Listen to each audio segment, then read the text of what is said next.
And it looks like we are live. Hey. Hello, everyone. Or not everyone just Hello. yet. And it looks like we are live. That's right. They'll arrive.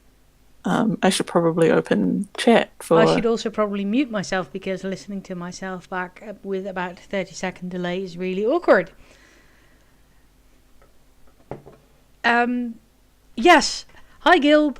There is currently a map. There are some technical difficulties this week. Sadly, Haley's... For whatever reason, my camera is not detecting and I can't work it out, and it's too early in my morning. Yeah, I saw her. There was a Haley. Briefly, I saw her. She's real. But it doesn't work anymore for some reason. Yeah. Due to other technical difficulties, we are also bitless this evening. So we are doing a shortish recap of episode 2. And then hopefully next weekend we will all be back and up and running with technical stuff. So we can get into the nitty gritty and have Bit ask us all of the questions of why did they do that when they did the thing? Which is going to be hilarious and fun. So, hello, welcome to the second episode of Role Perception, where us geeks geek out over second season of Critical Role, or second campaign of Critical Role. Because we are bitless, we are going to interact with chat a bit more. So, favourite moments, what are you looking forward to? Things that confused you, things that you want to see more of, plonk it in chat and we'll just grab it and have a bit of a loose format chat this evening. Be good. Oh, hello. That's Mort. There's a new person in chat. That's Mort. Hi. Mort is a long-term friend of Discworld fame and fandom. Oh, nice. Welcome yes. to the show. We don't bite. We still don't bite. Yeah. Can't see our pretty faces today, but... the sleep-deprived antibiotics on heavy painkillers faces, in my case. So yeah, now we don't have Bit asking us all of the silly questions. Where do we want to start? I don't know. I've just come off watching 3 episodes in a row, so I'm going to probably need a refresher. This was actually one of those in-between episodes. So you've got the first episode, which is very much an introduction episode, and it kind of flowed in that way. And then 3 and 4 is more of a continuation of the story, but the second one is pretty much an in-between episode, and trying to talk about it afterwards is weird. It feels like a filler episode now. It did feel like a filler episode. I didn't enjoy it as much as I enjoyed episode 1. I do know that right off the bat. Yeah, I can... It was still good. There were some good components in it, but yeah, I mean, again, it's the teething issues of a new campaign and new characters and everybody working out things, and not coming into the campaign already knowing each other is also a thing. Yeah, it did quite feel like the second, maybe third episode of a new series. Where the characters aren't quite developed yet. But I'm not going to mention any spoilery things that they've mentioned in the Talks Machina thing, because I realise not everyone has got an alpha subscription. But they were talking in the last couple of episodes about how they are still feeling out their characters. So we're not sure of it, they're not sure of it, so we're probably going to see people feeling out what they're doing and trying to figure out what their role is in the entire mess. So that's going to be really interesting. Yeah, definitely. see it. They are starting to in the later episodes, but we're not talking about those. But yeah, I mean, if you're up to date, you can already see that they are settling in. But yeah, episode 2 is a bit of a there's not much that brings the story forward, really. Right, we've got, after the first episode, they're all, well, dragged. Not everyone is dragged off in chains. Apart from Beauregard, who just like, I don't want to go to jail. 10 minutes later, help. Poor stealth roll. I do recall Marisha saying, Laura, put him in the dice jail. Yes, she was not happy with how they were working. That was actually quite fun to see, because it is something that I read or heard from Tox Machina, is that the reason they are, even in this episode, narrating more of what they're doing is because apparently they got in a bit of a rut at the end of the last season, or the last campaign, and were letting Matt narrate all of their stuff, and they would just go, I attack. And apparently he's encouraged them strongly to actually role play more of what they're doing. So Marisha's whole, I'm going to hit one in the head and I'm going to kick the other one, and you can see them targeting areas specifically. Like I'm going to elbow someone in the head or something like that. It was a really nice, which works really well. Yeah, and it was a really nice action. It kept me engaged in the moment. Of course, then when she flubbed the role, it did give Matt a really nice, you've gone through it in your head a few times, but when you go and do it, you can't even move. I really liked that, playing with it. It takes pressure off the DM and puts it on the players, but at the same time it also frees up, I think, both the players and the DM to just have more role-playing moments, if that makes sense. It does. It definitely does. It's a nice touch, and you can see them all fun with it again. All of these creative ideas, and this is especially listening to Liam, with his spells in particular. He's doing so well as a spellcaster. I'm really enjoying watching Liam as a spellcaster. But they're all doing really well in terms of that stuff. They all know exactly how their character would react in that situation, using that particular thing that they're using. I admit that I have been one of those players who was just like, I'm going to try and hit the thing. I've totally been one of those players, because sometimes it's just like, you haven't had that great of a day, like you're enjoying playing the game, but again, battle is mechanics heavy. Yeah, it absolutely is. And that's something we're going to talk about next episode, because you really notice it again in the third episode, that it pulls the pace of everything right down. It slows it right down. But we'll get to that next weekend. Gilb's response: filler episodes. It's Critical Role anime now. Well, borderline. Yeah, if you read some of the if you see some of the fan art and you read some of the drabbles, it's absolutely anime. A Critical Role animated series. No, I actually can't see that. I see it as the people playing it around the table, and I see it as a comic, but no, an animated series wouldn't work. What about you? I do enjoy the animated shorts that animated that Stephen has shared with us in the past. Those are enjoyable, but it works well as the as the snippets. Gilbert's looking forward to the magical girl transitions. Do we have a shape change? We don't have a shape changer in the game at this point.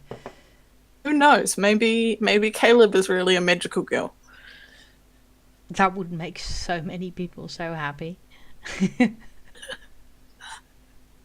It's glorious.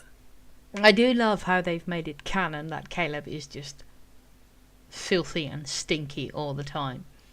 Yes, the moment where they walk into the jail to go and get Bo, and they're walking down there, and Matt is explaining how it smells, and Jester is just like, "Oh, it smells like Caleb down here." I know. It was so quick. Quick. I think it partly was because of the way he described it when back in episode 1, but I think it's also because of Jester's wonderful, are you staying here and you should take a bath thing. Yeah. Which is, it's such a formative moment for her and Caleb's, I think, relationship going forward. I'm really interested in seeing how that one goes, but I love how these things, throwaway things probably just become canon. If it's interesting to see in terms of first campaign, this isn't a spoiler, but first campaign, Laura and Liam playing siblings, and now that dynamic has changed for them.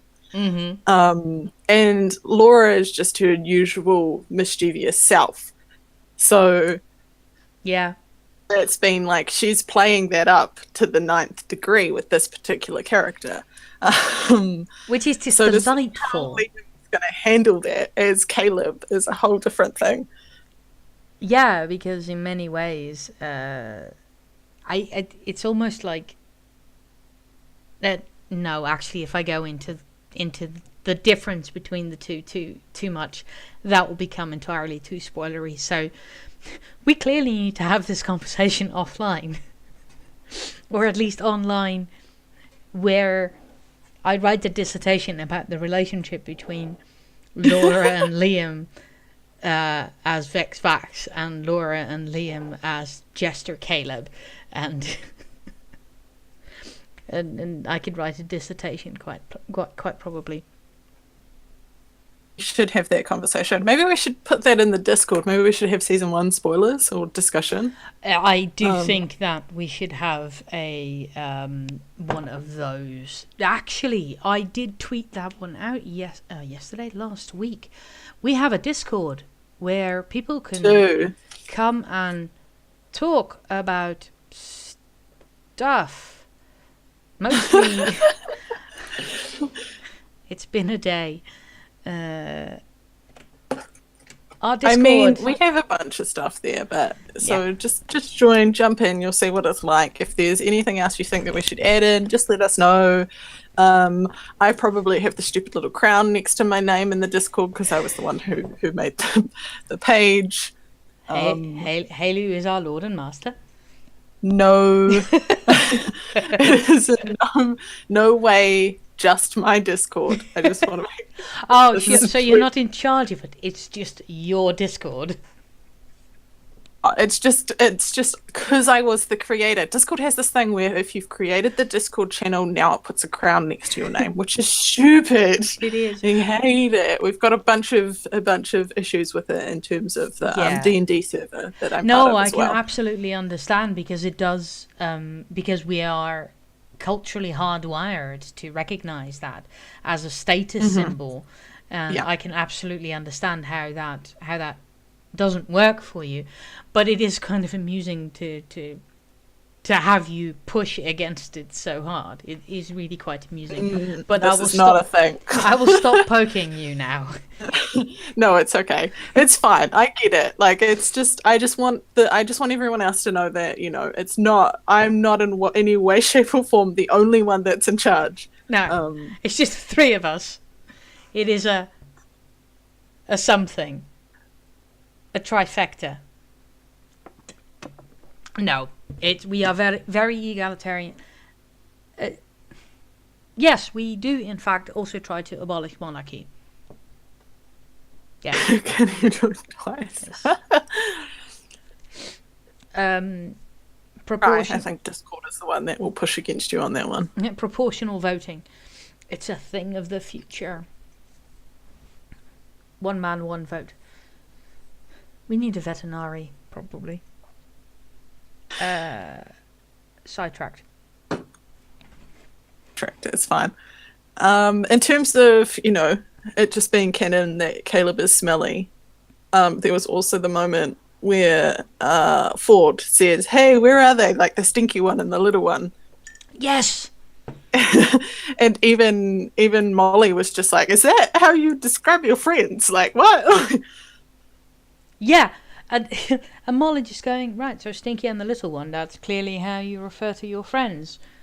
I might be among my people here. I don't know if that's true, Yeah, but that's kind of the sense that I got. Might just be me. No, it definitely was. He was just like, "Okay then." He was kind of nodding along and being like, "Okay, I can work with this," which was super awesome. You can see Talison's coming up with ways to integrate himself into this group, or his character into this group. Like, what are the reasons that my character would stay, basically, while also not sharing anything. Yeah. Yep. Totally lying about his backstory with the swords. Yeah, and just sidestepping things and just moving on from questions, and just for such a flamboyant character who wants to, physically at least, gives the idea that he wants to be the center of attention and wants to be the focal point. He's very private, it seems. Yep. I'm fascinated with that.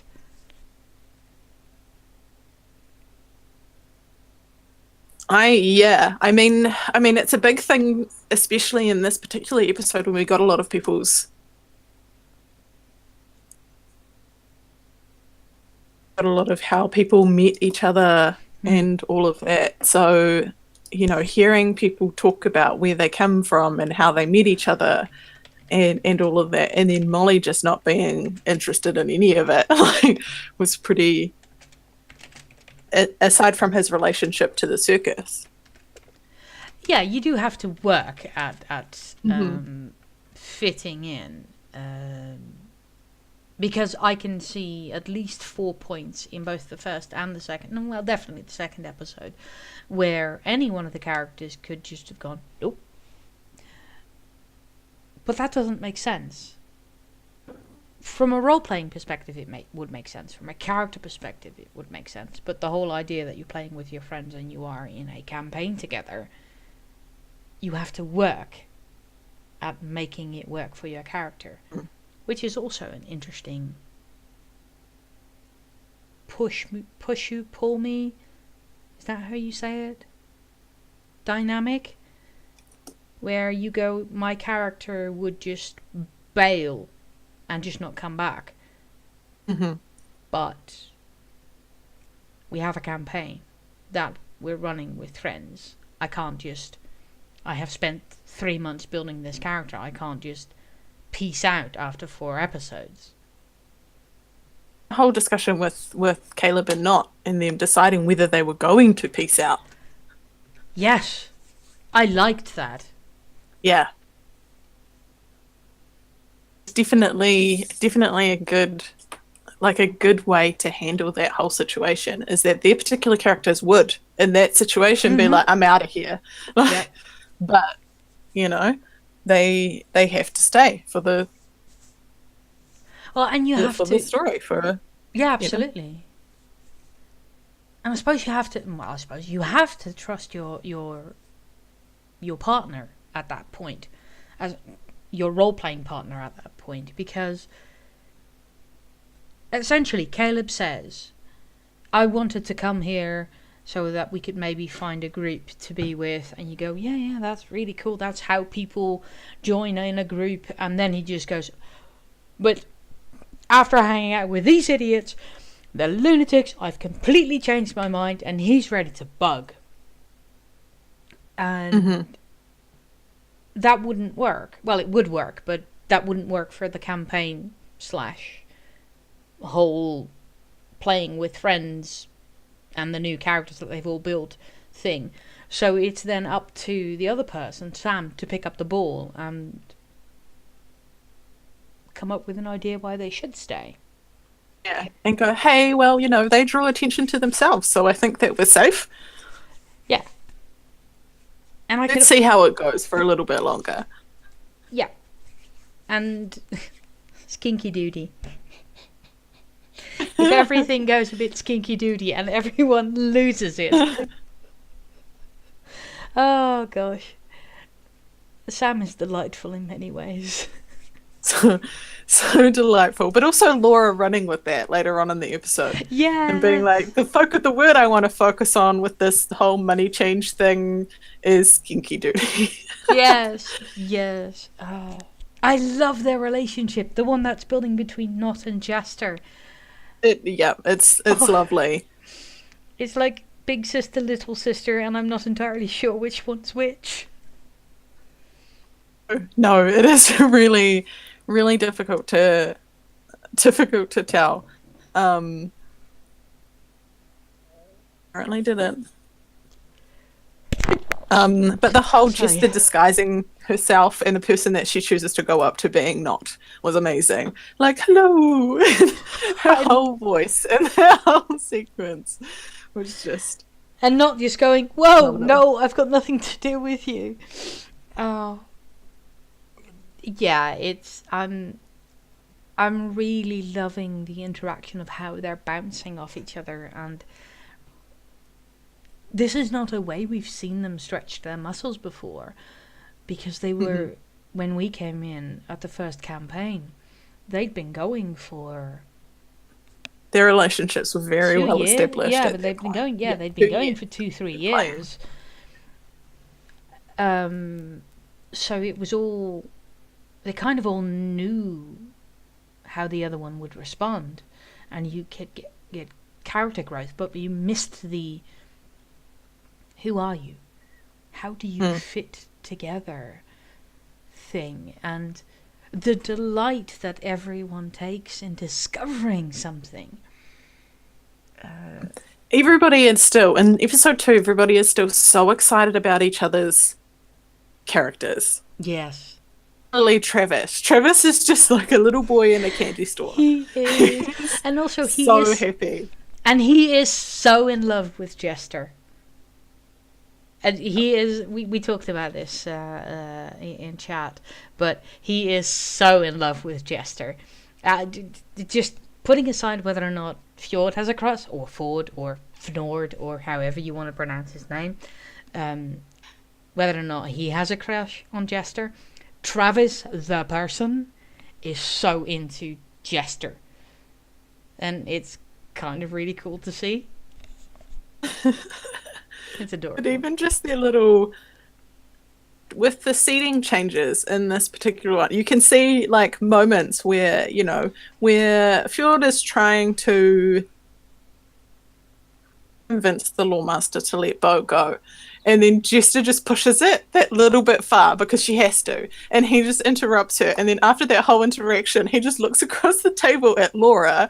And it's just like, what are you doing? Like, and she's just like, no, don't. And they're interacting with each other across the table. Because, they used to sit next to each other. So it's a different...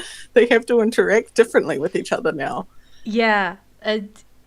I've not seen Travis this animated... ever. Oh no, I tell a lie.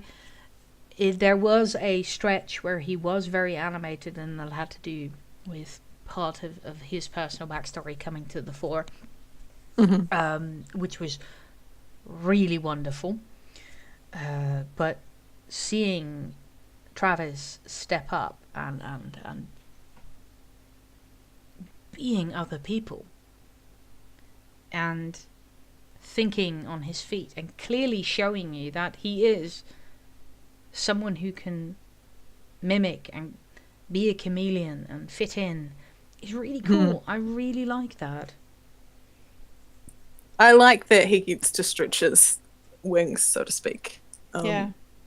In this time round, which you see it in the one shots that they did last season, which I won't go into, but you see him being able to do that with different characters, and now he gets to do it for a full campaign. Yeah.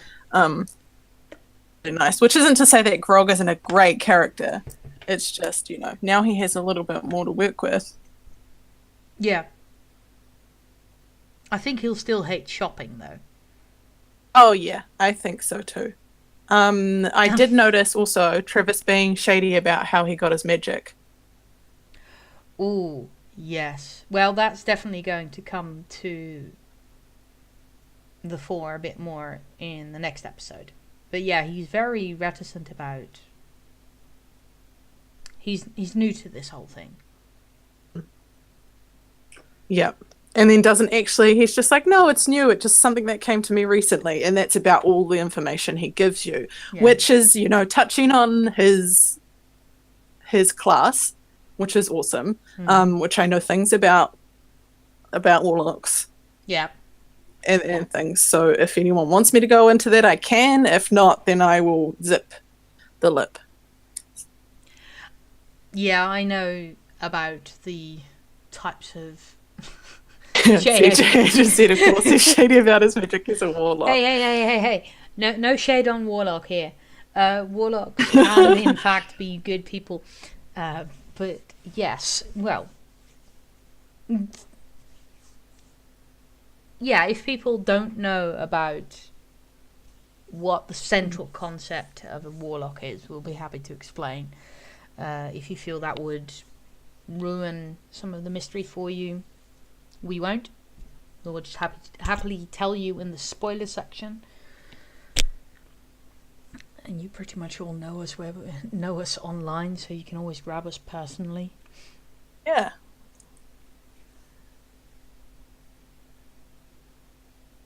I'm wondering. I'm looking at everyone around the table, so I'm just going through around the entire circle. So Travis being quite outspoken and putting himself out there, but still not saying a lot. And then we've got Bo, who is not saying a lot and is apparently being snarky. The snarky smartass. I haven't quite figured out what's up with her. And I'm going to... Yeah, there's something going on there. But, I mean, overall, everybody... You can tell that it's a new group because everybody's being shady about everything, even though they don't quite trust each other just yet. Though apparently Not isn't being shady about what's up with her. Not cannot keep a secret to save herself. One thing that might make people... Do we think that's a spoiler?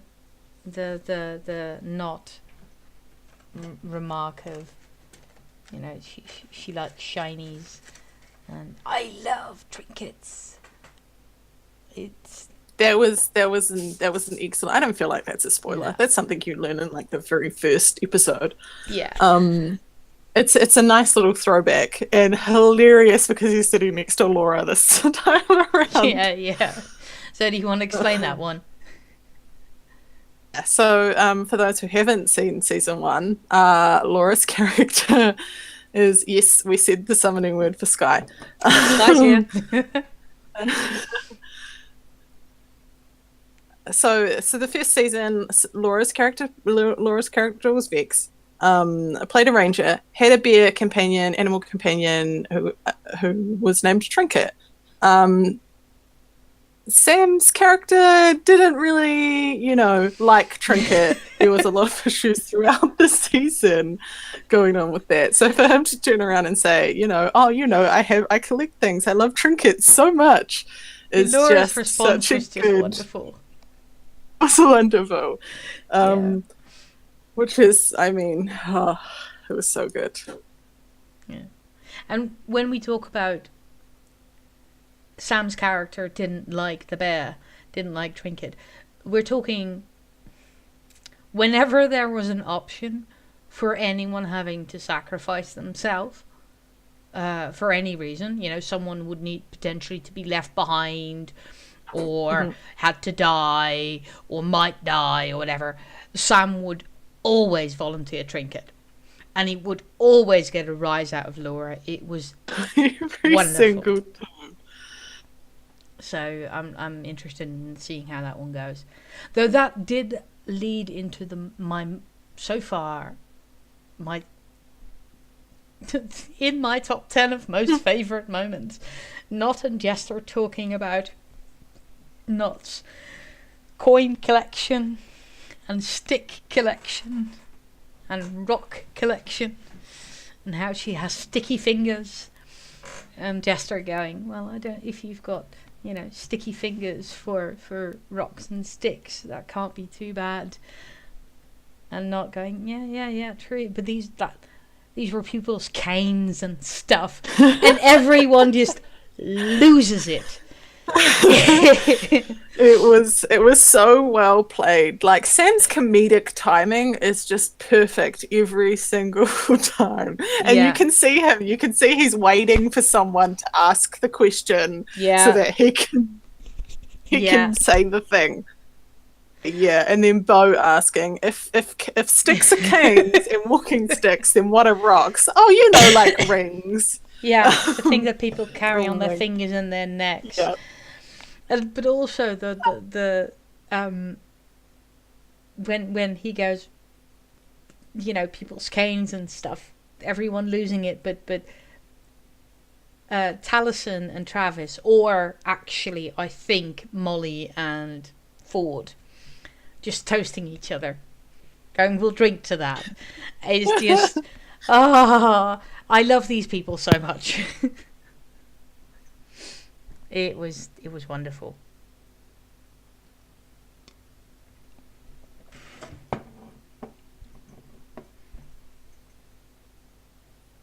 Are you still here? Hello, I'm here. Yes. Right, I muted myself because I needed a cough. Oh, no, that's absolutely fine. But in following on from that, like in the relationship between Not and Jester, just Jester saying, I'll keep an eye out for the things that you like. Yes. And then the whole pickpocketing attempt. When Not which just did not go as fails.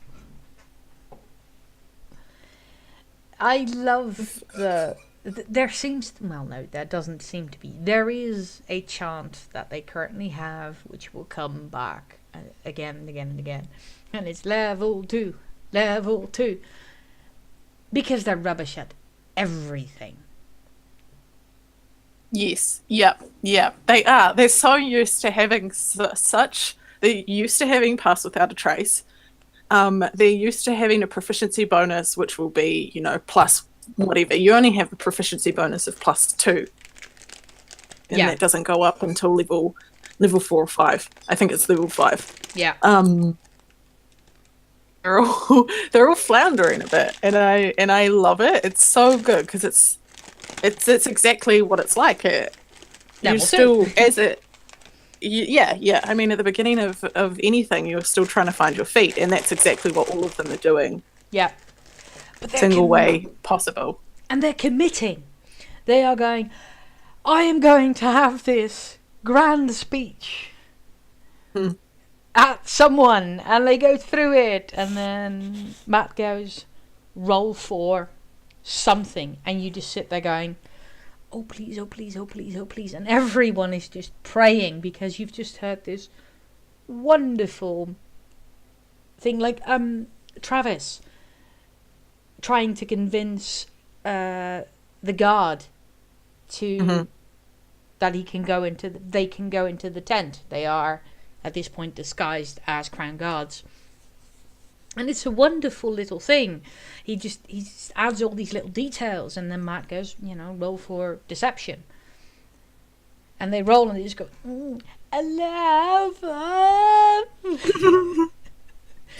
But then I do love seeing Travis put his high charisma to good use.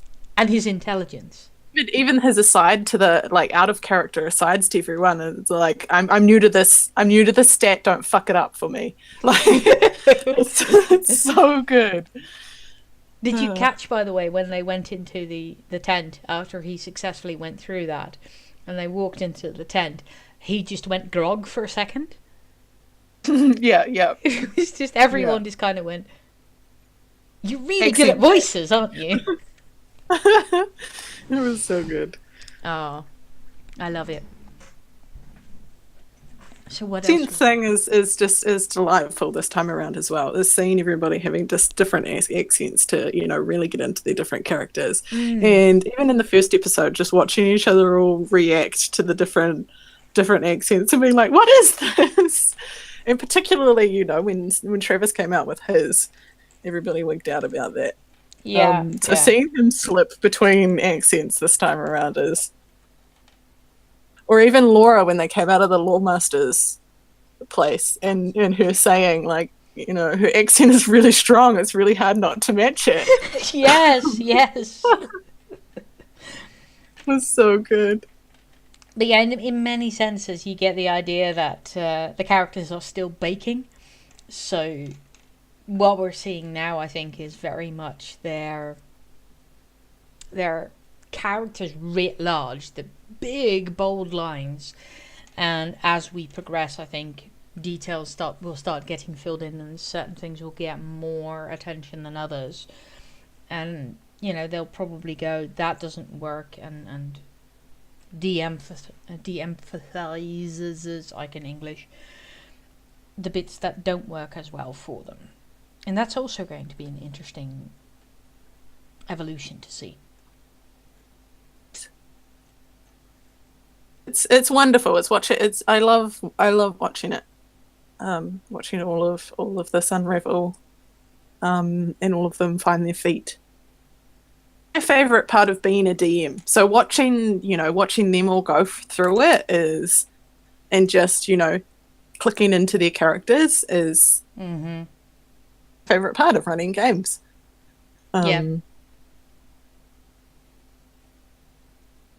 Especially when they're just like, oh no, and you can tell that they're warring with themselves. They're just like, okay, I would make this decision, but my character would not make this decision. Yep. Regularly. Sorry, what? That got a bit... Something that I do regularly when I play. Yeah, I would totally do this, but... the power gamer move would be to do Z. Yeah. But no. Yep. But my character doesn't. Mm-hmm. I like that with our game this week. When Sky stole my kill. we need to know about this. And so I was just like, I'm so mad. I'm so mad right now. And Sky was laughing on the other end of the call. And I'm like, I'm so mad right now. However, Celeste, my character, does not care. She really shows any kind of emotion. That's brilliant. Like, everybody's laughing because I'm upset. I did a good, points of damage. I see your little tongues at me, Sky. And I was slightly annoyed. I was just like, damn it, because we all knew how many hit points this enemy had left. Mm-hmm. So, and Sky had been out of danger the whole thing. I had taken 20 points of damage by this point. Sky hadn't been hit once. I'm taking all the damage fighting this dude, and then Sky jumps off a roof and comes down and kills him. Got the awesome hero moment. Yeah. Mm-hmm. And I'm just like, no.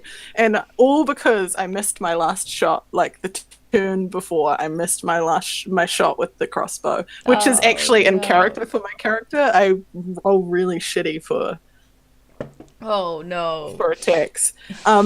Except for like the very beginning of our session that time around. I think like the first half of the session I was actually really good. And then it started to flag off at the end and I was like, okay, here's the curse. The curse of Celeste is back. Oh dear. So you care. Mm-hmm. Your character doesn't. Character doesn't. She's just like, oh good, the thing's dead. Yay, I don't it's have to dead. deal with it. So there's not now Choose, going let's to be go. an inter-party rivalry. No party rivalry whatsoever.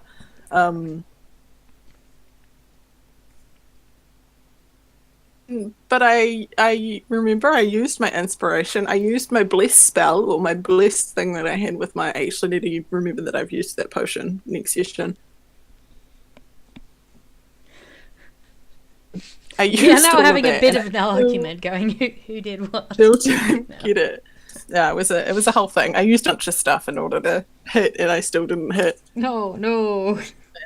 I rolled a 6, so Yeah, sometimes the dice just don't want to do what you need them to do, and it's one of the most frustrating things. And I think the mark of a good... we're level 4. We're not even level 2 like the Critical Role cast is. I'm bringing it back because we've been off topic. You know, level 4. I was going not to bring level- it back level as 2. well, but I was going to be a bit more roundabout about it. It's basically when low rolls happen is you have to, as a DM, and even as a player, just roll with it and go with it. And the mark of someone who's good at it and good at storytelling, they can just roll it into the story and work with it.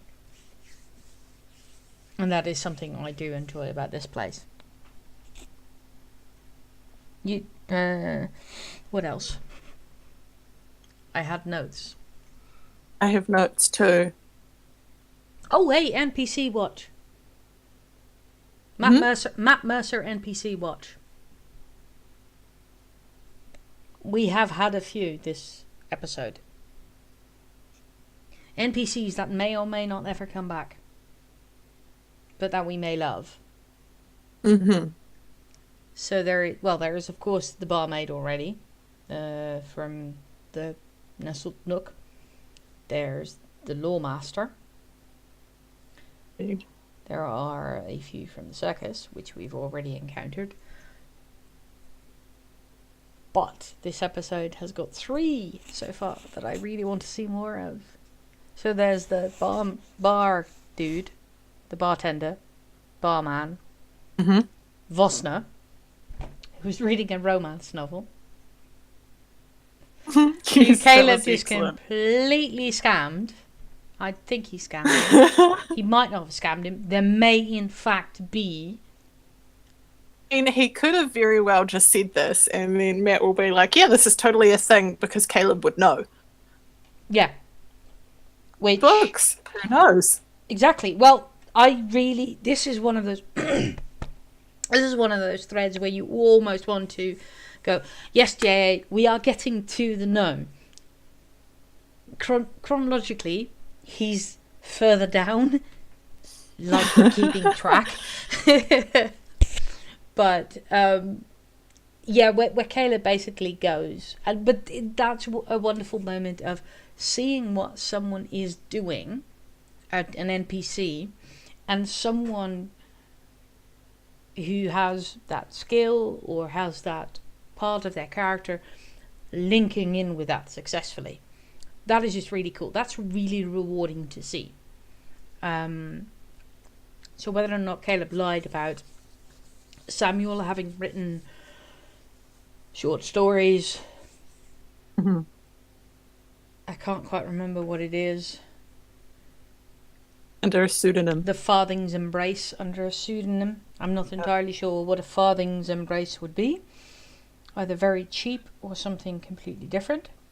Do love that Liam just completely committed to that. He did. It was glorious. It was amazing. And in all sincerity as well, insofar that Matt didn't ask him to roll a deception check or anything like that. So yeah, I think you're right in saying that Matt might have just gone with it and gone, Caleb knows this stuff. Of course he knows books. And now there is an entire series of books written under a pseudonym that are probably not quite as good as the ones that are well known. And tasteful. Trashy romance novels. I'm sorry, they're not trashy.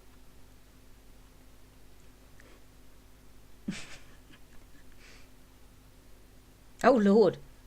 More basically again in the first Slayers Take mission, the NPCs couldn't miss me. Apparently, I'm not supposed to tank as a sorcerer.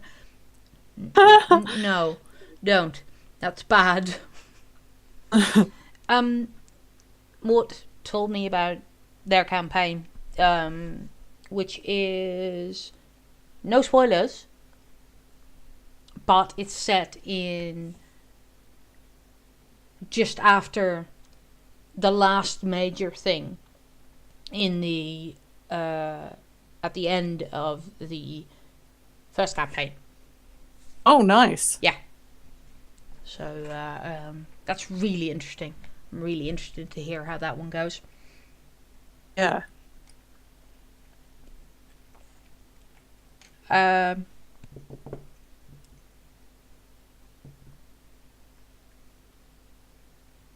Nope. I had a thought. It went away. NPCs. NPC Who's what? next on our list? That was it. I also really liked the snake skinning kid. I don't know why. the way Matt just embodied him when he does the kind of awkward, not quite grown up, not quite a kid characters. I don't know, it kind of works. He sells it.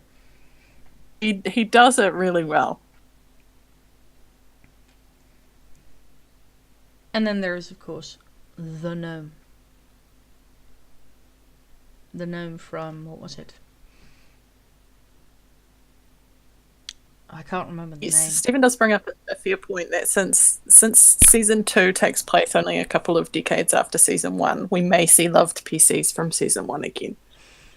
It's a while. If that does happen, because we're on a completely different continent. If it does ever happen, it won't be until they reach later levels. So we're looking at probably like another 2 or 3 years before we get there. Yeah, one thing that I do get the idea is that they all are committed to not spoiling big things from the first season or the first campaign. So if you want to bring back really beloved NPCs, it's going to be difficult because the people who know about it are going to go, oh my god, it's Bonnie from fuck knows where. And there is another contingent that are just going to go, huh? What? Huh? And it's very difficult to explain why an NPC is so beloved by part of the fandom if you've not watched. And I do know people who have not watched season 1, so would not get it at all. No. I mean, I'd hope they'd fall in love with the characters themselves, and I'd really hope that if they were reintroduced, that the fandom would be kind enough not to spoil the hell out of it. I know I trust the actors, and I basically trust the players. I trust Critical Role to not spoil the hell out of it. But you'd have to be very, very careful. Oh no, disappearing DM. It's really sad.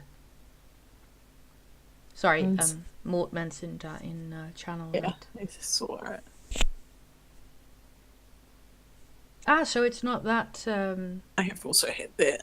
with like the very first D&D game that I played, Disappearing DM. Yeah, that's disappointing. It's when you start something and you get all hyped up and then nothing.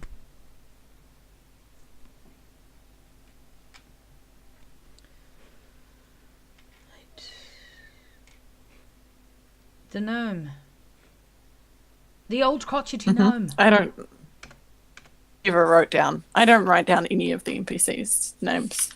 I don't remember his name. I just remember he didn't like Frumpkin. If anybody remembers, let us know in chat. Yeah. I don't even... The bird biblios? Is the shop? Maybe?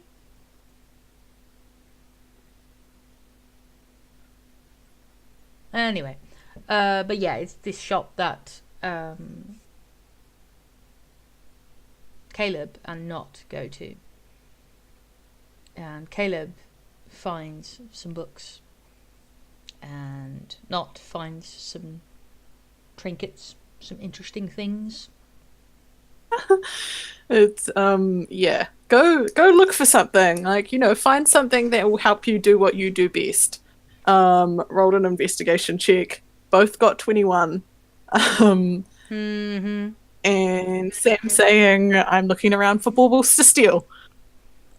Yeah, I think the idea was you look for something that will help you in your future endeavors, and Sam just going, I'm nicking shit.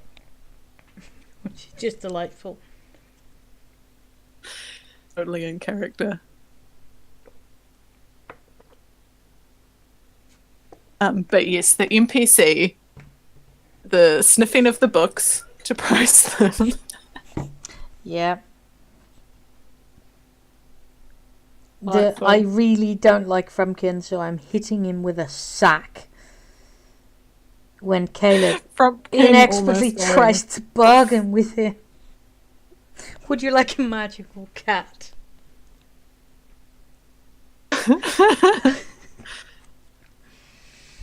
Go away. That didn't go well. Not at all. And almost went poof. Ooh, that sounds interesting. I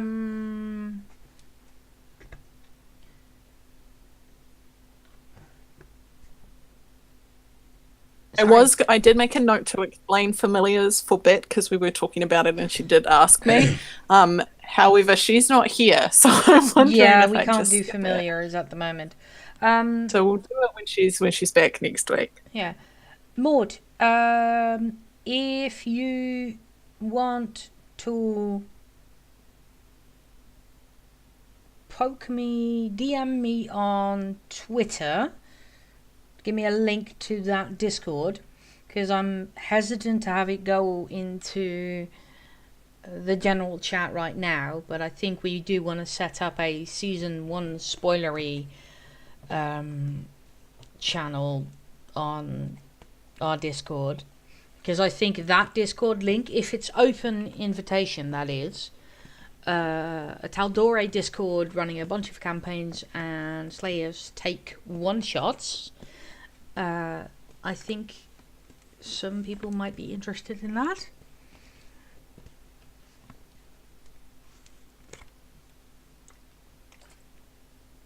There will definitely be people who are interested in that.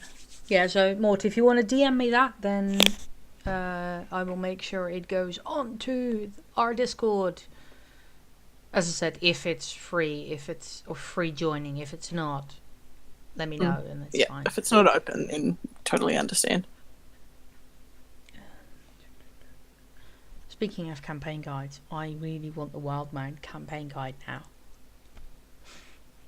I want all of them. I know. I want all of the things. I have none of the things. I want that tarot set. I only have 2 of the things. Oh, I want the dice set. I definitely want that D20 set. Ooh, that would be lovely. Right.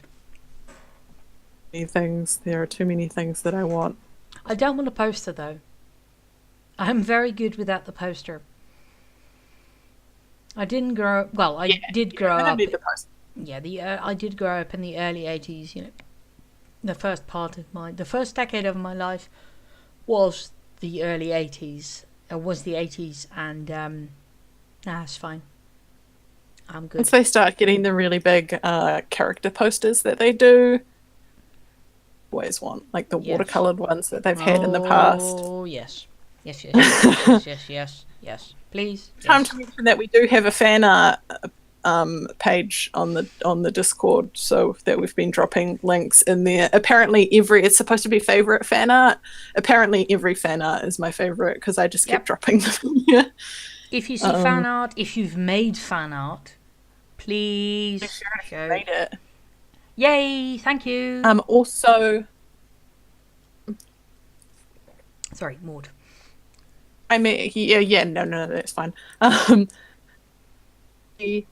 Yeah, I suppose for me it's more of I am a visual arts major for my degree, so whenever I see art, I'm like, oh, this is so good for various reasons, and your colors are really good, and your shading's really good, and all of this. And sometimes I see, watercoloring gouache, and that's like my favorite medium, not to work in personally. Just I just see if even because one of the things that I do see happening, and that isn't due to the actors or the community as such, I do see I don't want to say more. No, I'm seeing the more polished stuff floating to the fore, which is fairly normal. Because people who don't feel that they're that good, or who don't have a strong following, don't get pushed to the fore as much. But I've seen some really lovely line art drawings and just really lovely character sketches. Yeah, but the perspective was wonky, and foreshortening was apparently not a thing that they were that good at. But heck, who is? Not that many people can do foreshortening without cheating or tricks or feet, for that matter. Rob Liefeld, I'm looking at you. And it does kind of feel like the community is... I can see how it can feel that the community is self-critiquing towards the really big, really awesome stuff. But I like the small things as well, the cartoony things. I have feelings about that with art in general. It's the way that the art world is in this day and age. It's the elitism of art. Yes. Which I have feelings about. I did an art degree, so I have feelings about this. You have opinions. I know the different avenues that this goes through, and there's a reason why I came out of that and did not make art for a year. So I have feelings about the elitism of the art world, so that I will not go into because we'll be here for another 2 hours. We found my button. Yay! You have a button. We found my button. Go and do pasta. If pasta is happening, you go and let pasta is happen. a good thing. Haley's going to rant for a minute. No, I agree. I mean, I didn't go into art. I wanted to, but I have the artistic ability of an injured manatee. If you give me mediums and you give me things to work off, I can come up with something really nice. But I am not. I am not talented in that way, and I'm happy that way. I don't mind not being talented in that way. But that whole elitism, I've seen it too much. A friend of mine did visual design and architecture, so I was there for her entire, run through. It's also a matter of the people who are teaching are out of touch. Yeah. unfortunately. Not completely out of touch, but out of touch with the way that things are moving and the way that, you know, the internet and communication has changed the world. In my particular, through 2 years where the tutors said, there's no point in putting your work on the internet. It's not going to get you anywhere. And we're all like, why are you? Because the question was for us, why are you focusing on galleries and being a gallery artist when most of us are probably going to be internet artists to some degree? That's where we're going to share our stuff in the beginning, at least.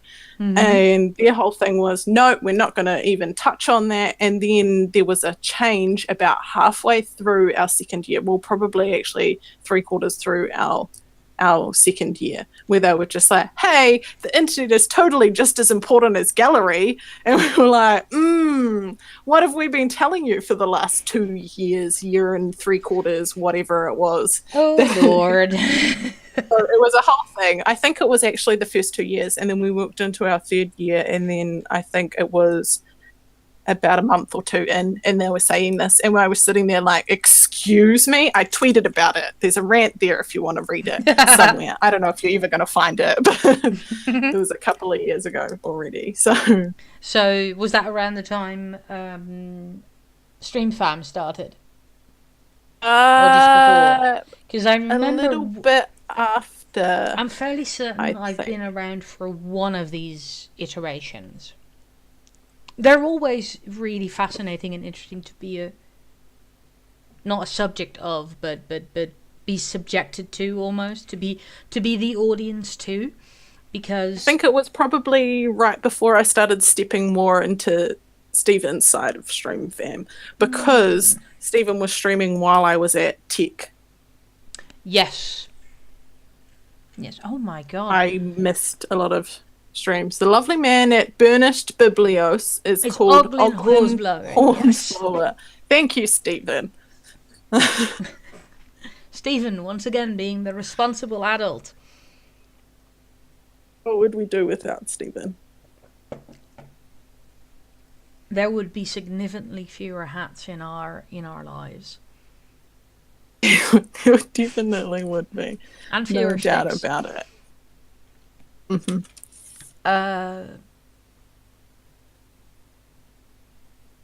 Yes. I will jump off my art. No, that's fine. I will keep going.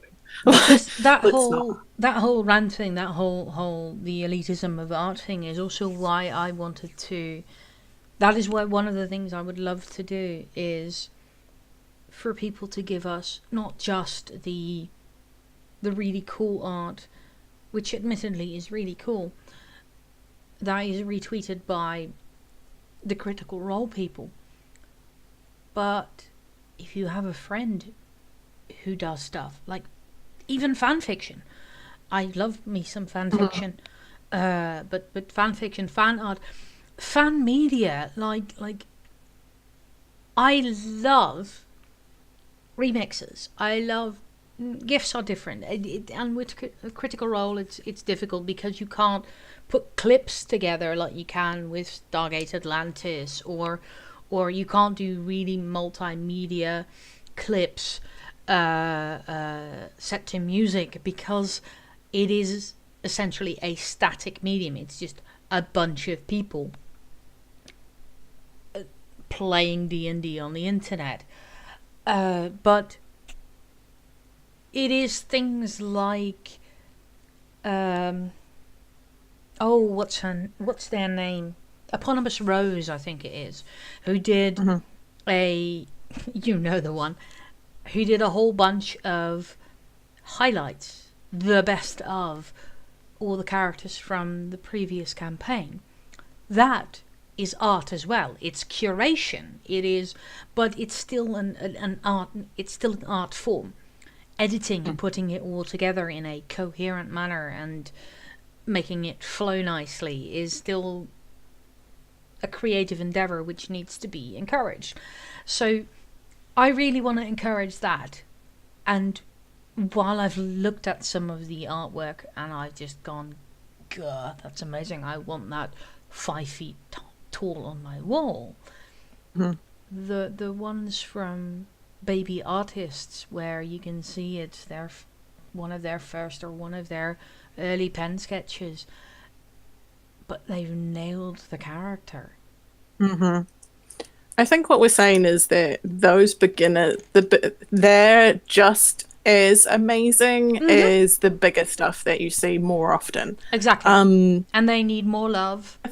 Yeah, they do. The thing about it is that if they're not making art, if they don't feel like they're being seen, if they feel like they're not good enough or not as good, they will stop making art. And the world is worse off for that. Exactly.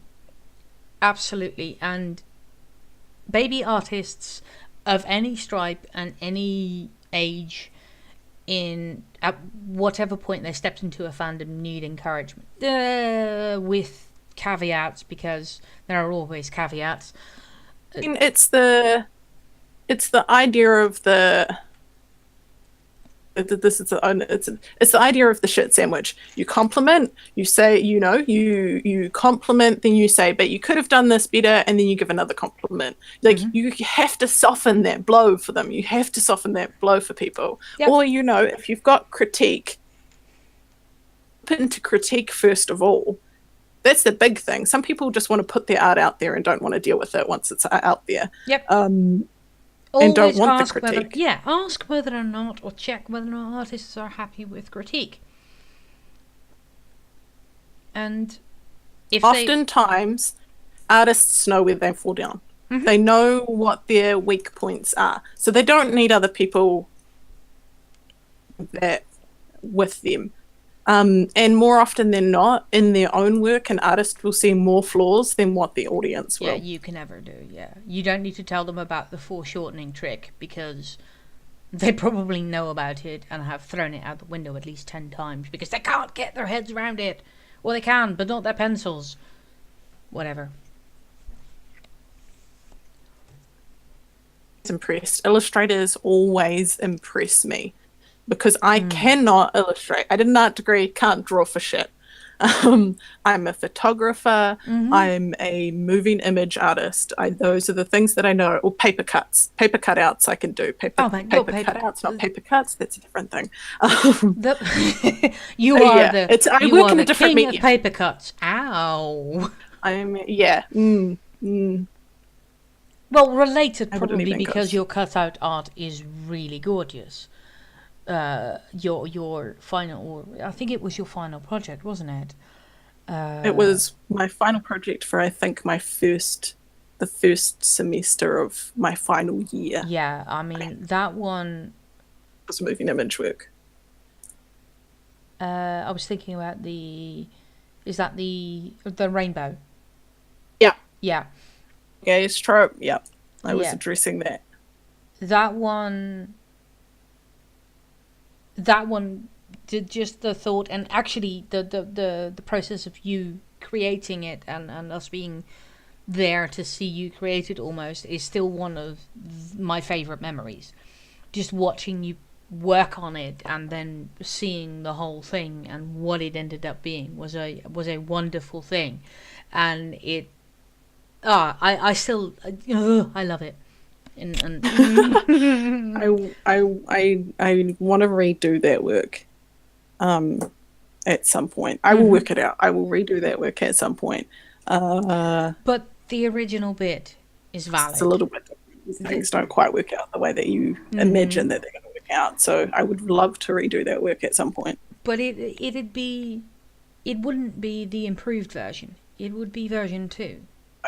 It because your first work was valid and hugely important, and I think that is something that learning experience. That's what I always say. I was just like, even if you do a drawing and you don't feel like, if you make art and you don't feel like you've learned or you've improved any thing that you do, every practice that you make is an improvement in and of itself. Like you've tried, you've learned something new. Even if something is in your eyes a spectacular failure, you've learned things from that. So it's a success automatically.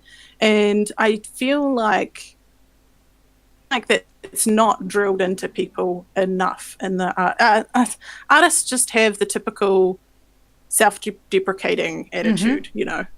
Yeah. And it's also a difference where, you know, you feel, especially when you first start out, you feel like you're making all these great leaps and strides, and then you start feeling like you're tapering off. But what it really is that you're learning so much, and then your eye catches up to your level of artwork. And then you get a time where your eye is better than what you're making, and then eventually it comes back the other way. Your eye stays at that point, and your art gets it's like and it continues. It's a cycle. It's like every single skill that you've got plateauing, but with art, any visual medium really, there is a level where what you see is better than what you can do, which you don't necessarily get with something like, I don't know, archery, fencing, maybe. I don't know, I don't arch or fence.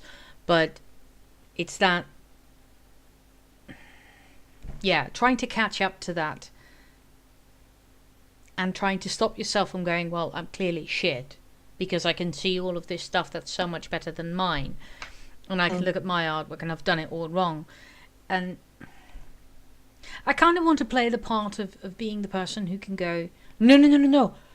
I love that. Yes, I know that you can see all that stuff that's wrong with it. But look at that. You got the look in the eyes right that I've not seen in anyone else. Because I've seen a few of those, but I've been really hesitant in sharing them because I don't necessarily want to put their work on blast if they clearly feel that it's horrible. Because I don't want to expose a potential small-time artist who's only just starting to the gaze of a community that might not be even as lovely as the critters are. Might not understand that sometimes you need encouragement, not critique, to grow. Yeah. I don't know. And it's always a matter of like, even if I think someone hasn't done something well, I say, I can see what you've tried to do here. And that in and of itself is hugely rewarding for someone who's starting out and knows that they haven't quite made it, but that someone can look at their work and say, hey, I can see that you're really trying to, or can look at their work now and then say in 3 weeks when they make a new piece, be like, hey, I can see that you were trying to work on this with this piece and that you've improved in that area. That's huge. That's a huge confidence boost for people. Yeah. Don't know how to talk about art is the problem. They think that the way that they have to talk about art is the way that you see art being talked about in galleries. And that's not true. Not in the least bit is that true. Because gallery speak is a whole different world. Yeah. I can do it. I can watch artist interviews and know exactly what they're talking about and hate myself for knowing exactly what they're talking about. But it's it's a completely different world. It's just, and it's not the real world. No. No. I have feelings about art. Okay. So basically, what our fan artist channel on the Discord is apparently going to be is the Critical Role Fan Art Community Liberation Channel. Liberation and Education Channel. This is amazing. I love all of this work. Keep doing what you're doing, baby artists. Exactly. While also throwing in really cool stuff that just makes us go,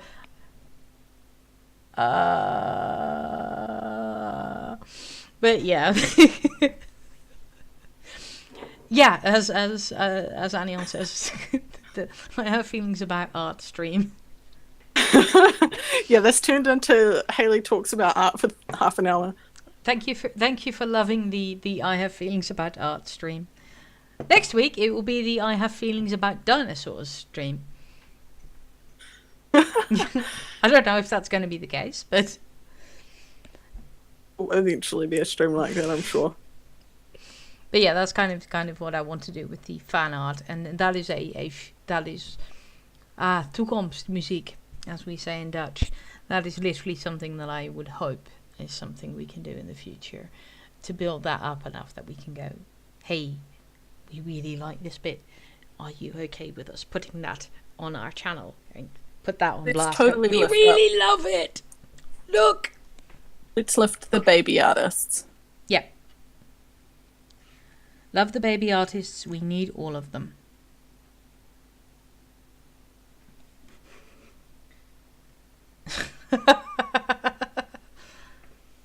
Stephen is apparently hiding his Kit Bus Rules tattoo.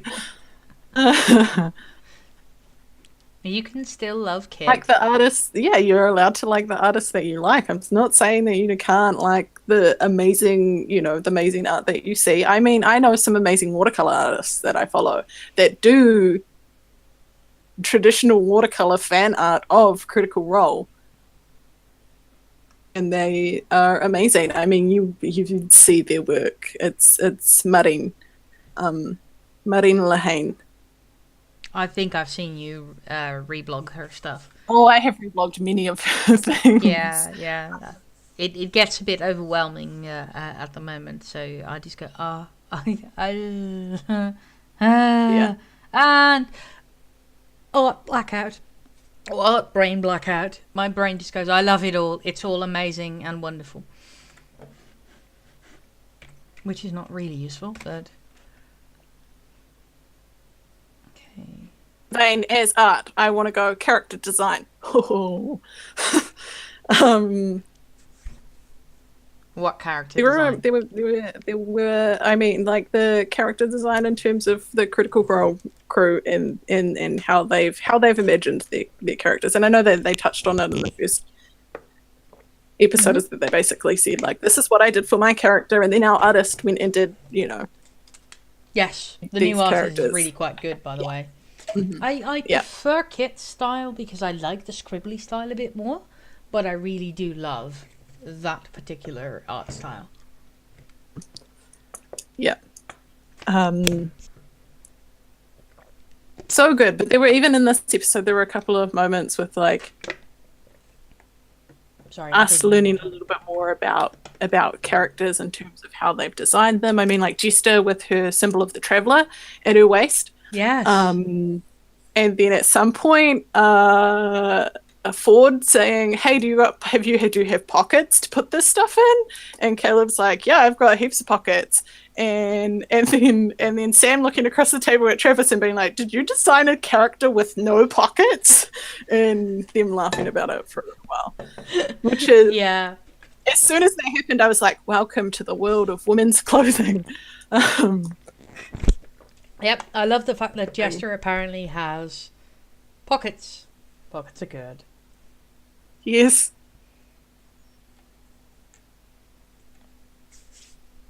Good. Sorry, I'm just going through my notes now. I don't think...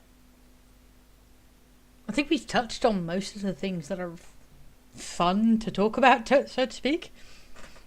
They were just like little character moments, like Caleb setting up his alert spell in the room before they snuck out, and not being like, when they were talking about it, Caleb saying, "Yeah, it'll let me know if anybody comes into the room, so we'll know if that happens," and saying, "But it doesn't alert him to when I come and go," and then just Caleb very softly being like, "That you know of."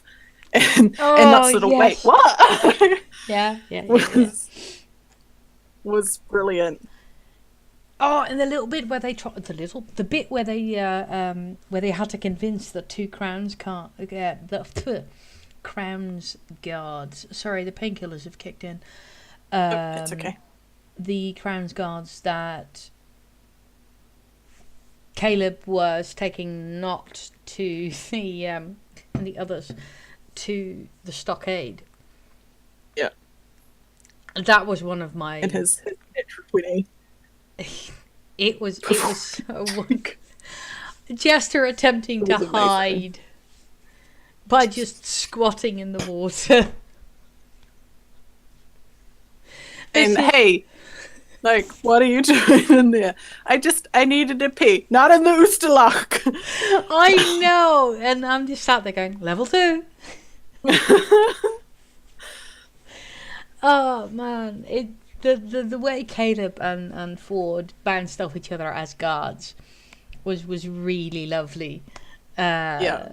They seem to have got a really nice. We are apparently supposed to be the front of this bit of this entire establishment thing going, which works quite well.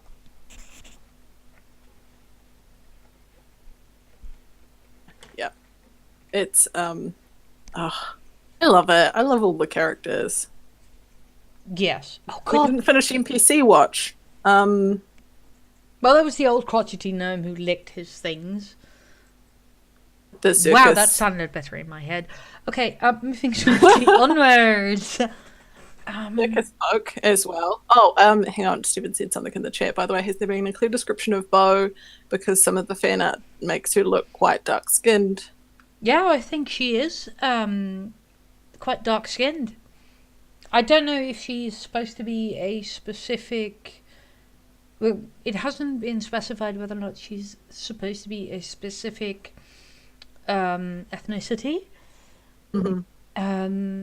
But yeah, no, I think she's supposed to be darker skinned. Does seem to be in the official artwork, so Definitely.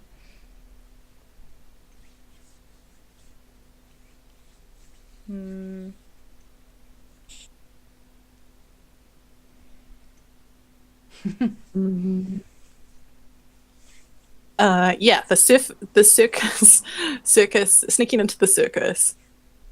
It wasn't so much sneaking as oh, I did love that bit, and it was actually something that was mentioned in how Critical Role is dealing with queerness. I loved that article. If I haven't thrown it on the Discord yet, I will.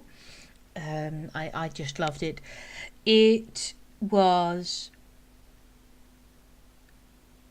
We Will Split Up, where Ford and Caleb were going to go up to the guard, and then there was kind of a question: what's not doing?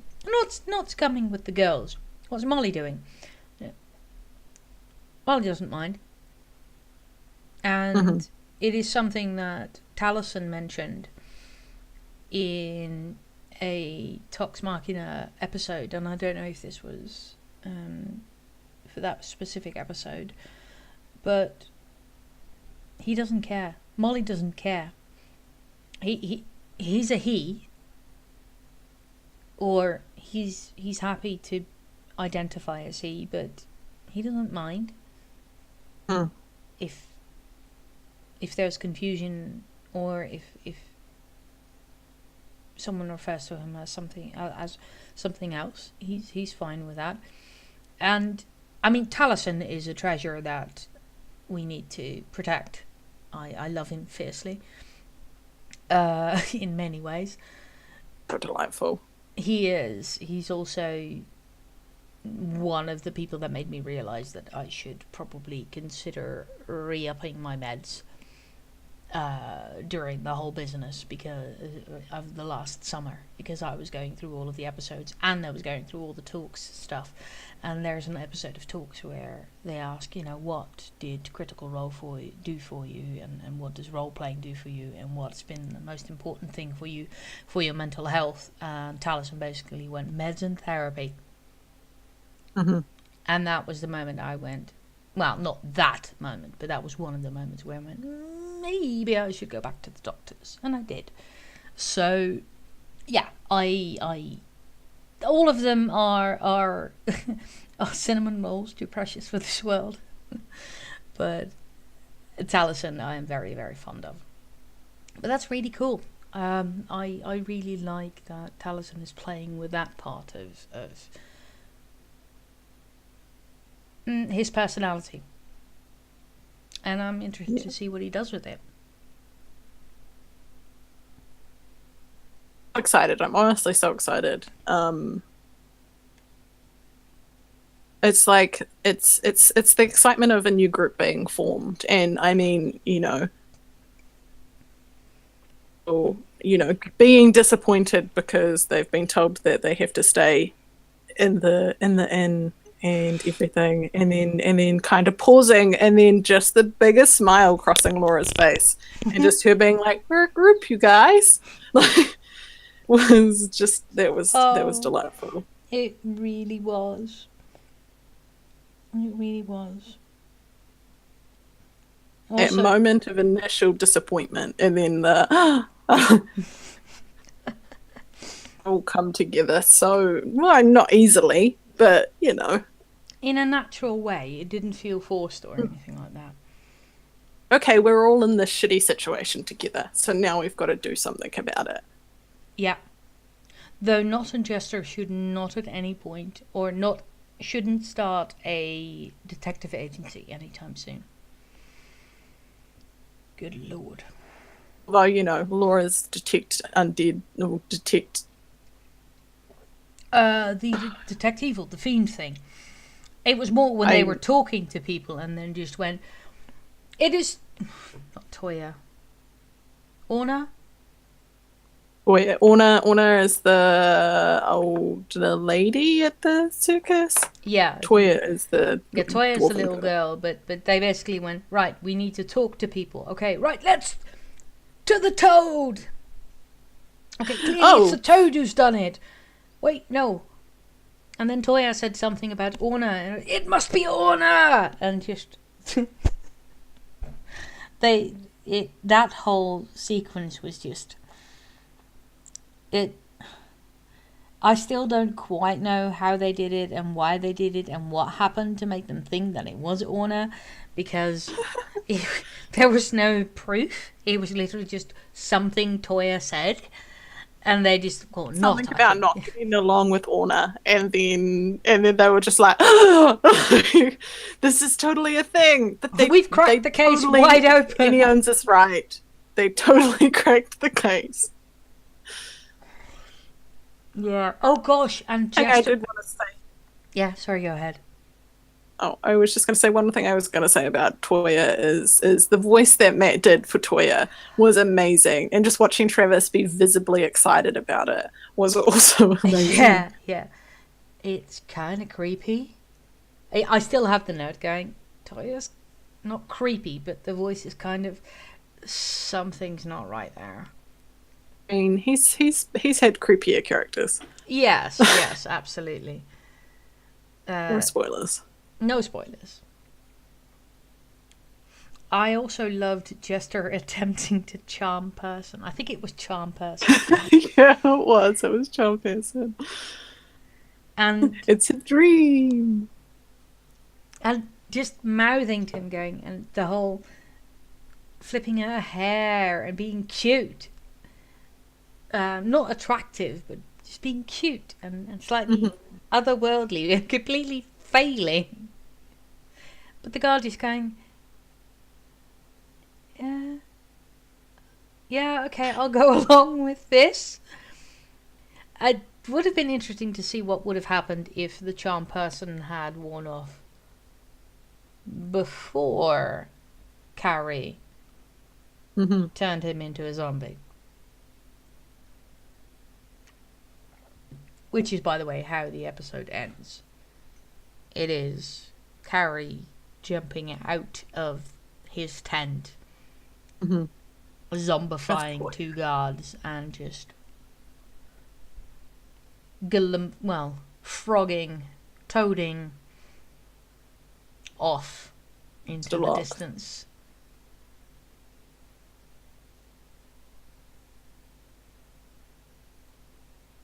Whispers this episode as well to Marisha about the Knot sisters. Oh yes, she doesn't like them. They don't like her. Bo doesn't like a lot of people, I feel. No, they don't. And the way she's trying to set Molly and the sisters against each other.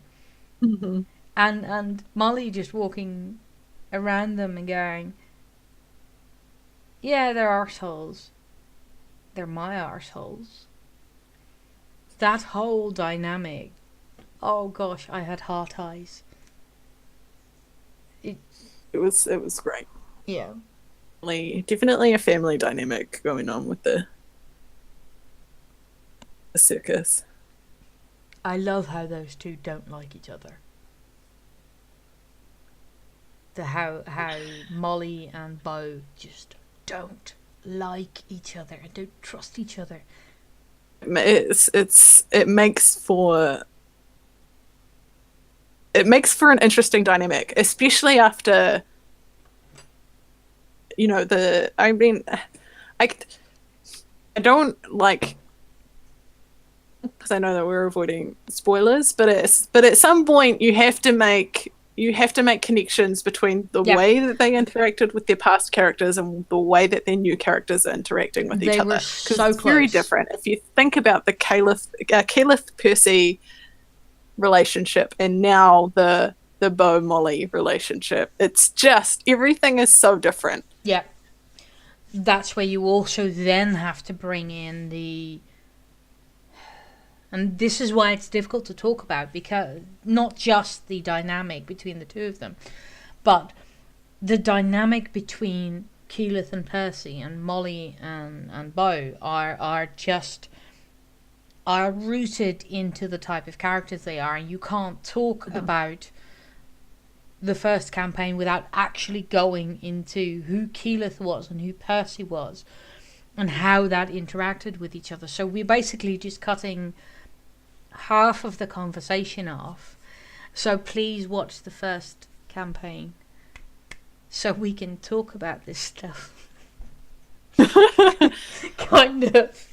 Or just, It is. It is, as anyone's has said. It's only impressive that they're not 400 just hours. settling. Only. Mm-hmm. It is impressive that they're not settling back into their old roles and relationships. Yeah. It's so interesting, and I think like even just the table sitting. I know that I've come to this before, but just them sitting in different positions at the table is Makes a huge difference. it really does, because now they can't interact with the people that they were interacting with in the last campaign. It also is. It'll also be interesting in seeing how their friendships, their real life friendships, play out together.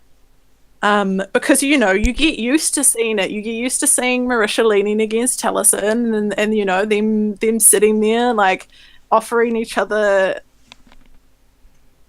comfort and stuff, and during the campaign, so you get used to that stuff. Yeah, and Liam and Laura giving each other wet willies because that is what they do. That is their relationship in real life. It's just Laura and Travis being cute together because they're a married couple and they're totally super in love with each other. You can just see it all the time.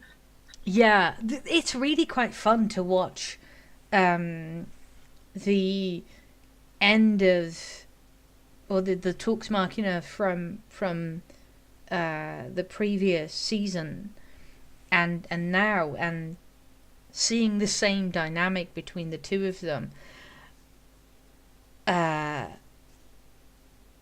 realizing that that's just how they are. That's just how those characters, how they are as people, and it's not in any way, shape, or form delightful. And it's honestly, I know that we talk about the characters a lot and we talk about how they portray their characters a lot, but half of the enjoyment of Critical Role is watching these people who are genuinely friends coming together every week and just having a good time.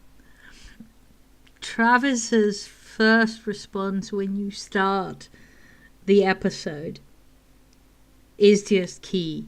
It's not key. It's just such a good example. And it's Matt going, welcome to Critical Role, where a bunch of nerdy ass voice actors play D&D together, and whatever it is that Travis is saying, like, you know. I'm pretty sure he just goes Dungeons and Dragons, but he's like, Dungeons and Dragons! And Yeah, it's but like, it's a whole what sentence. is It's we're going playing on? Dungeons and Dragons, and everyone loses it. And even Matt goes, "Oh, that, what the fuck was that?" And Travis is completely losing it, and It's just like, I have no idea where that came from. no, and it's just such a lovely thing, and everyone is so into it and so into each other as friends and as a group of people who are doing a thing they've grown to love. I don't think this would work. I have tried to watch Force Grey. I have tried to watch oh heavens, Starter Kit, I think it is, with Jason Charles Miller. Don't get me wrong, it's really good. I really enjoy it. But it's not the same. Things are cut. And the same when you watch different Things are people. edited, yeah. I can recommend the Adventure Zone, the podcast. That is quite good, quite funny, but you can tell that they've all got established relationships as well. I like. I think that's the key. I like the McElroy family. I really do. I tried listening to Adventure Zone and bounced off it because it is very blokey. And I think for me it's really interesting because they play the very first campaign they do is the Lost Mine of Phandelver. That is a campaign that I am running. Yeah. So to see, and that I've not run a couple of times, but I had a few sessions with a different group, and now the group that I've been running regularly is running through that. And so for me, and see people do it differently, because the first episode I'm like, oh yeah, you did the thing, none of my other groups did that thing, but you guys totally did the thing. Is delightful. I love watching a different group go through that campaign and how different they do it. I've also heard, yes, JA brings up a good one, recommends Friends at the Table. I have heard good things about that. I have yet to dip my toe in. I've heard the storytelling is amazing. I also can recommend One Shot. Let me just grab the thingy. I think what we're going to have to do is that we're probably going to have to make a recommendation channel in that. But One Shot is a lovely podcast. Started in 2013 or 2014. And they basically do series of one-shots, which, as we all know, can take multiple episodes. They've done some really lovely stuff. I haven't listened in a while, but 2016, 2017 is really wonderful. There are a few things that I've actually picked up. I've picked up the concept of dread, as in playing Dread, from there. And then not too long after that, Geek and Sundry did their Sagas of Sundry, which, if you haven't watched Sagas of Sundry, go and watch it. It is wonderful. Dread is a really, really fun, tense horror thriller type game where the mechanic is storytelling, and if something important happens, you have to pull a block from a Jenga tower. If it goes wrong and the tower falls, you're dead. It is tense. Just dead. Yeah, dead. But dead. Just straight up dead. No resurrection, but it's really good. Sagas of Sundry, by the way, is just... don't expect your game to be like that, because Sagas of Sundries is something like a 12 or 14 hour day worth of shooting in one go, so they were all with their head right in the game and they went through it. So watch Sagas of Sundry and then watch the one night only Sagas of Sundry madness, because oh boy, it's a thing. I can Titan's recommend. Brave, I can recommend that. I enjoyed that. They did only do one season, however, and I don't think they're going to be renewed for a second season, which is disappointing. But it's fun. It's a lot of fun. Sorry, which one was that? More Laura Bailey. Yes. There was also, oh heavens, the other one I grabbed was from One Shot. I will put it in. We'll make a Rex channel, and I can rave about it there. But yeah, everything is, the things that I have found that work for me are different enough that they work for me.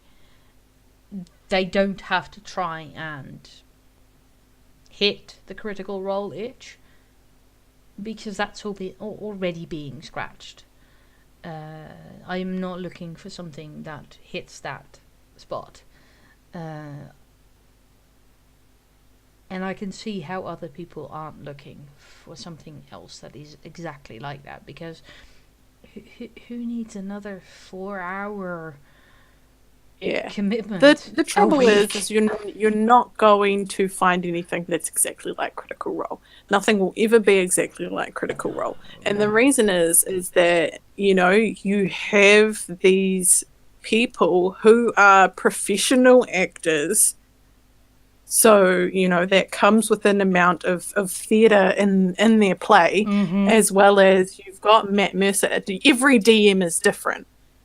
So Matt Mercer, while he's a wonderful DM, isn't a DM that everybody enjoys. Yep. By his own admission, he will tell people, no, you would not have fun in my games. And that's totally fine, and that's totally valid. Yeah. People who would not have fun in my games at all that I run. Just everybody, I've played in games where I've played with enough DMs that I can adjust to everybody's style, but there would still be DMs out there that I would not be able to play with. Mm-hmm.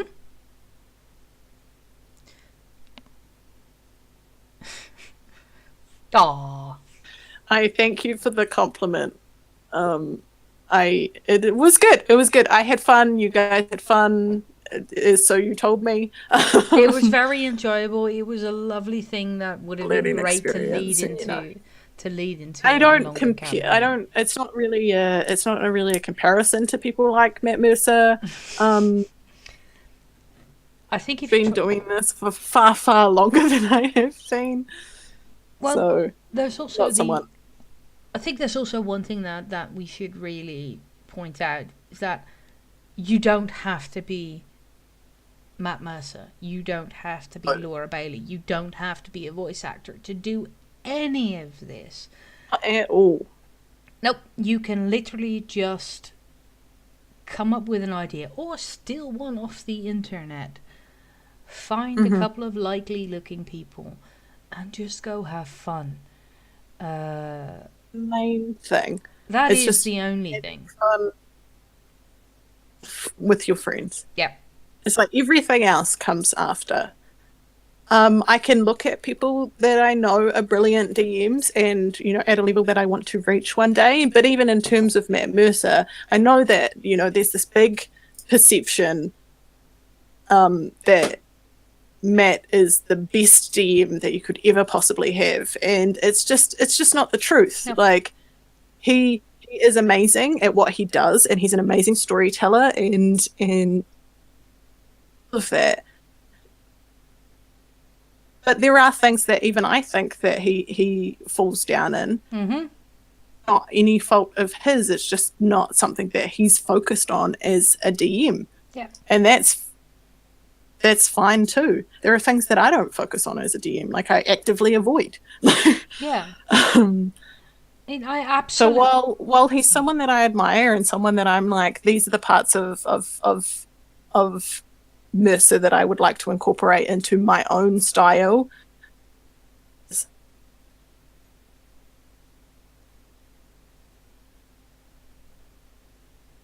like, yeah, it's unfair of yourself as a DM to put that pressure on yourself to be and or to be Matt Mercer at your table. It's also unfair for players to expect you to be Mercer at the table. Mm-hmm. It's unfair of DMs to expect you to be like the Critical Role cast at the table. And everybody is different. Everybody plays differently. You know, and sometimes, you know, sometimes you gotta get a little bit of wiggle room in there and let things slide. And maybe some people don't do things the way that you would do them, but we're all there to have fun and hang out with your friends. Yeah, and that's the most important thing, and that's the only important thing. And if you are not having fun anymore, you walk away.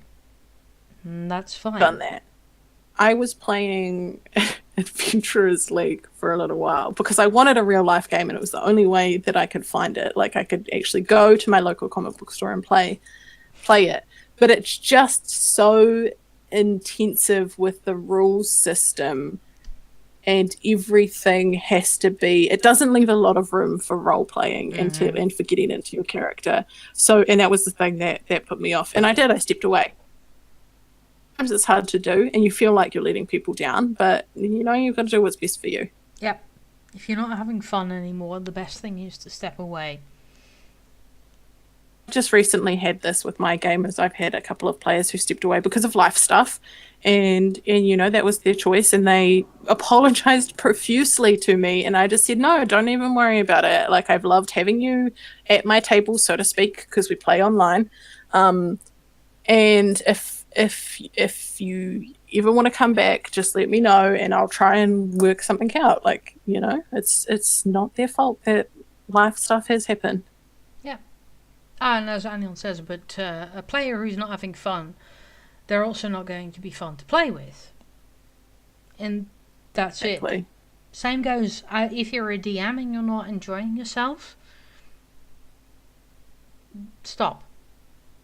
If it's the group, if it's the adventure, just hit the stop button and say, guys, I'm not enjoying myself. Sorry, folks, I'm not enjoying myself.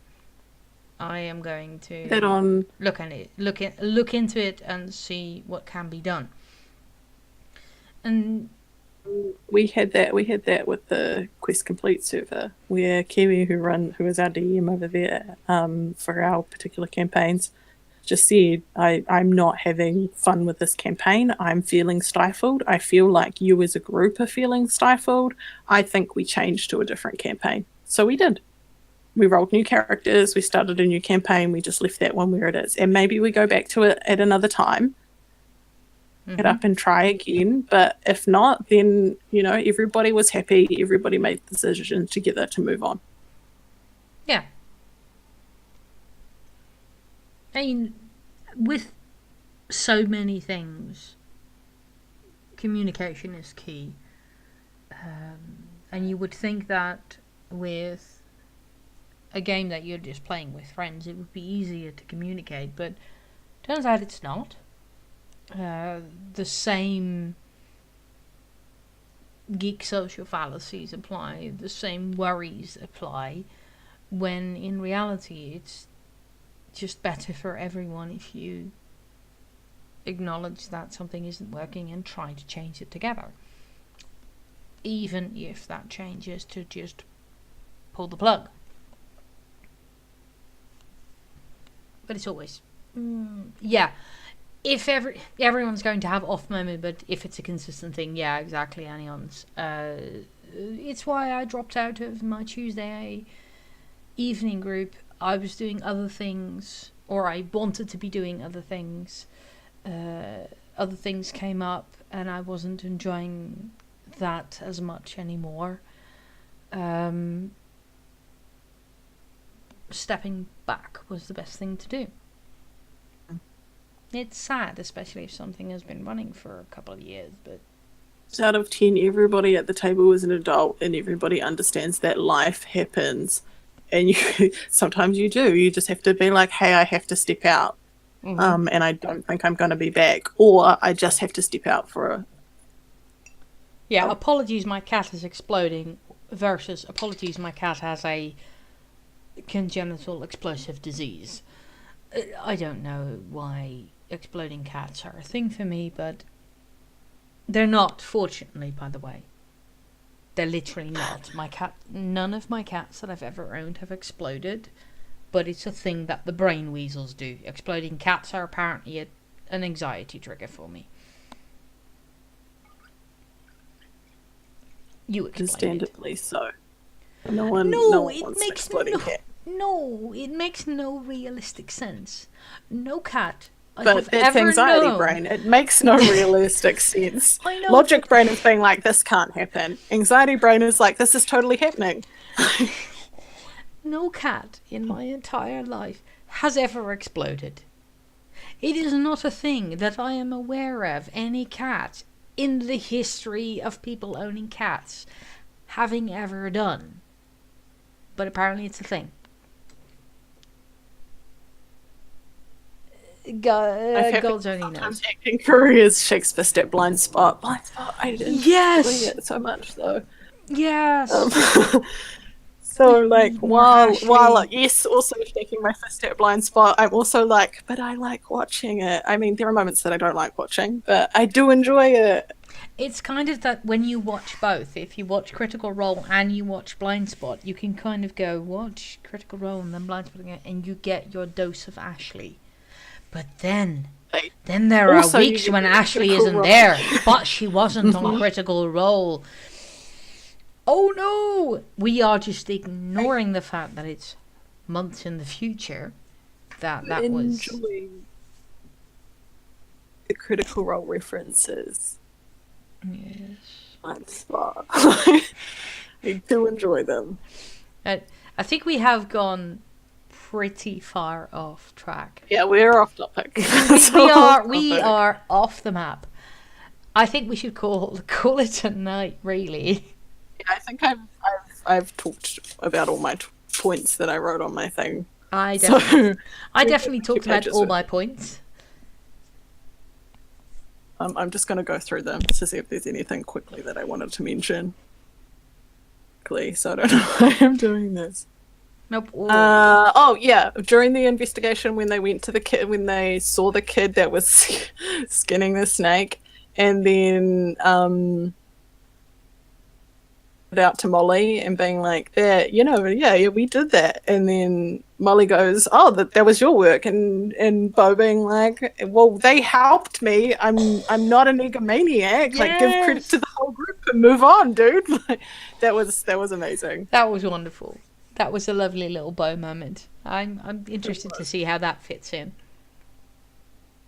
That was it. I think that was the only other thing that I didn't mention.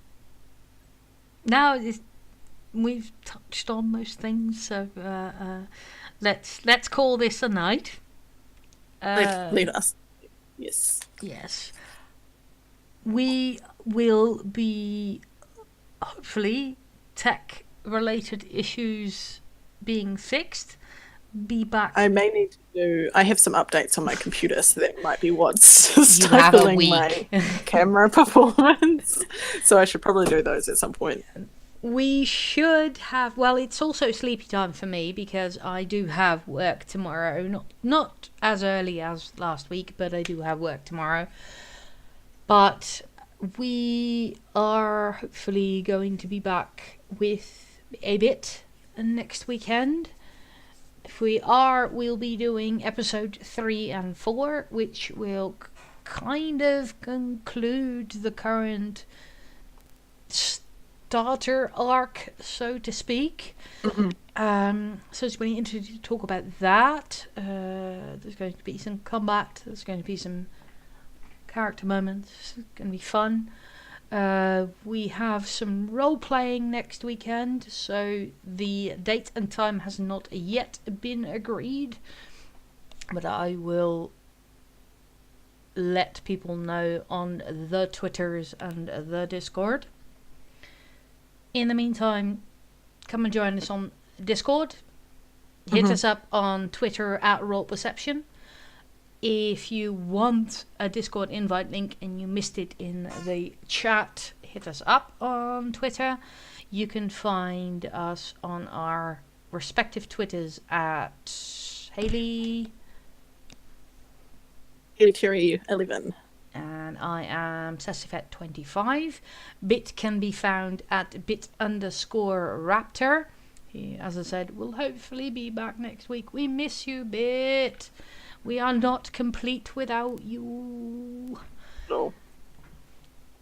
I did suggest I dress up or create a stunt bit for the duration, but I knew that my cat wouldn't sit still long enough for that, so we've had to do without. But we will see you next weekend. Come and join us on the Discord for talks and chats and on the Twitters, and we hope you all have a lovely night. Yes. Quickly before we go, DJ Spectre is having his streamversary today. So if anyone wants to pop over to him... Oh, Lord, I that don't would be think I have really, him really lovely. on my... Oh, let's see if we can do the bit where I can... If I can raid... Can we raid from... Know how that works. I have no idea. Can I raid from this bit? Yeah. I'm not following him, sadly. _raptor. Nice kill. Right. Give me a second. You can just host him and then send everybody. That is... Thank you, Kat. That is DJ Stream. Go and see him for his 3-year anniversary. And we will... Yeah, I don't know if my internet's going to hold out because his stream is just too good quality for my shitty countryside internet. Oh no! But we will see you next week. Thank you for joining. Thanks for coming. Bye!